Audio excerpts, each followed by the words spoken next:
Black magic নিয়ে আলোচনা করলে অনেক মানুষ কিন্তু অনেকে বলে যে হুজুর এগুলো তো মনে হয় না সত্য কিছু, কিন্তু এবার টনক নড়েছে।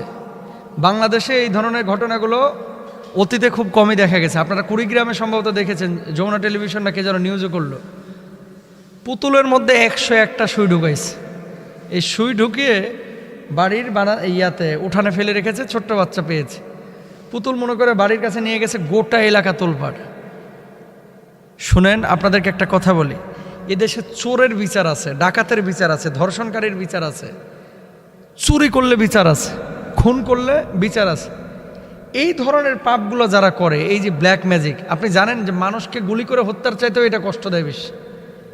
কারণ ডাক্তার রোগ ধরতে পারে না, মাথা ঝিমঝিম করে, শরীরে অস্বস্তি, ঘুম হয় না, খাবার ভাল লাগে না, বাচ্চা কাচ্চা ভাল লাগে না, বিয়ে শাদী ভাল লাগে না, সন্তানতি ভাল, এত মারাত্মক ক্ষতি করে এই ব্ল্যাক ম্যাজিক। অথচ এটা নিয়ে কোনো আইন নাই। আইন মানে কি? কাউকে কেউ খুন করলে যেমন ফাঁসির আদেশ হয়, এই ব্ল্যাক ম্যাজিক যারা করে এরকম স্পেশালিস্ট এবং বিশেষজ্ঞ এবং রাখি, এরকম কিছু রাখা উচিত। যদি ধরতে পারে যে এই লোকটা ব্ল্যাক ম্যাজিক করেছে এবং হাতে নাতে যদি ধরা পড়ে, তাহলে এটার মৃত্যুদণ্ড কার্যকর করা উচিত। কারণ আছে। কারণটা হচ্ছে, ক্ষতি দুই ধরনের, একটা হচ্ছে পরোক্ষ আর একটা হচ্ছে প্রত্যক্ষ। কেউ কেউ দেখবেন খাবারের মধ্যে ফরমালিন দেয়, আছে না, বিষ দেয়, দিয়ে খাবারটাকে লাল করছে, আমটাকে লাল করছে, টমেটোটাকে লাল করছে। বাপরে বাপ, দেখতে এত সুন্দর, এই খাবারটা খাইতেছেন, কুড়ে কুড়ে আপনারা কিন্তু মেরে ফেলছে। ধরা যাচ্ছে না যে এর ভিতরে বিষ আছে, কিন্তু আপনি ক্যান্সারে আক্রান্ত হচ্ছে, আপনার কিডনি ডিজিজ হয়ে যাচ্ছে, আপনার ফুসফুসে, আপনার লাঞ্চে ক্যান্সার হচ্ছে। এই মানুষটা কিন্তু হত্যাকারী। যে আপনার বুকে গুলি করলো সে তো ডাইরেক্ট আপনারা মেরে ফেললো, আর এই বদমাস ফলে ফরমালিন দিয়ে আপনারা কুড়ে কুড়ে মারলো।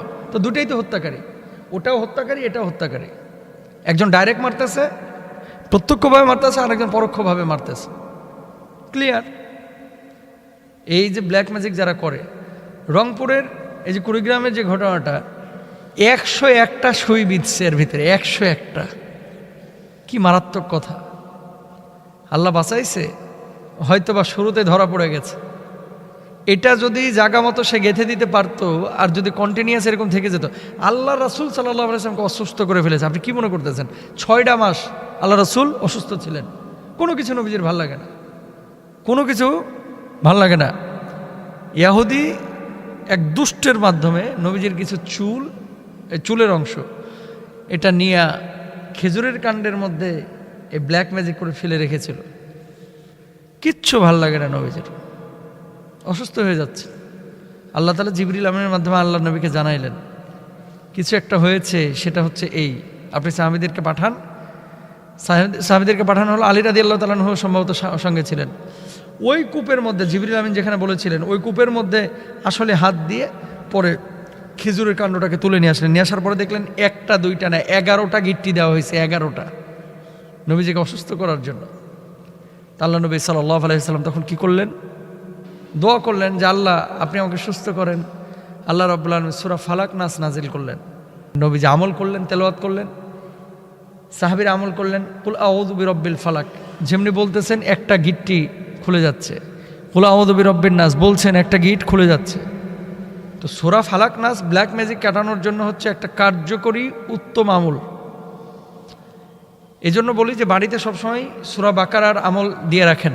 আমল বলতে প্রতিদিন তো পড়া সম্ভব না, মোবাইলে লাউড স্পিকার দিয়ে ঘরের মধ্যে সূরা বাকারাটা ছেড়ে রাখেন, সাউন্ড বক্স থাকলে সূরা বাকারাটা একবার ছেড়ে রাখেন।